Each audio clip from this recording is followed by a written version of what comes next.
Welcome to another Garage of Dreams video. Today we're going to try to restore a Honda gear knob, in this case a DC5 gear knob. They often get a bit rough and the enamel on them goes bad. So what you need is a stud or a bolt with the end cut off that matches the gear knob. And with this you're going to put it into a drill. So just put that in the drill and tighten it up.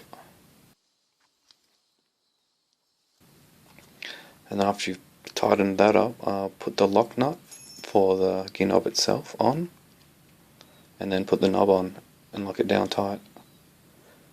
Now put the drill on an elevated surface. In this case I've got a milk crate.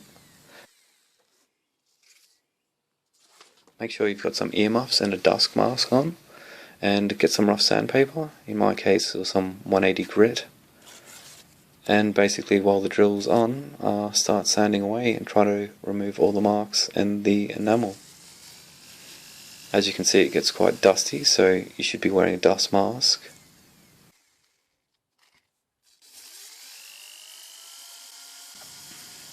Now it's best to be precise, so try to focus on particular areas. The knob itself is quite uneven, so certain parts get sanded earlier than others.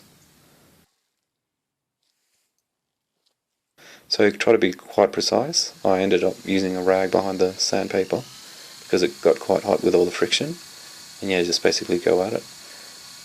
Now with the top of it, where the H pattern is, be quite gentle with that and don't be too aggressive so you don't wear the H pattern off.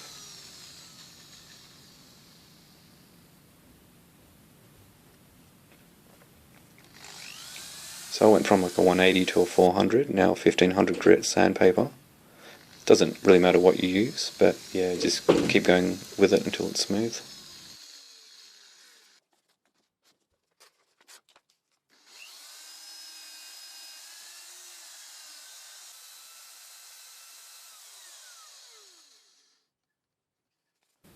So now I used a bit of polish on a rag just to give it the final, polish obviously. As you can see, it's getting fairly shiny. You're never going to get it perfect, there's always going to be marks, but it's a lot better than it used to be.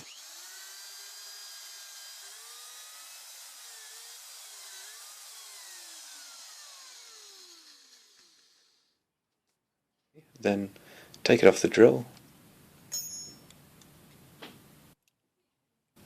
I just did a final clean with some alcohol to remove all the polish and all the bits of metal off. Now here I'm in the car, just adding a bit of anti-seize just to make it better for the future. Now put the lock nut and the knob on, tighten it up.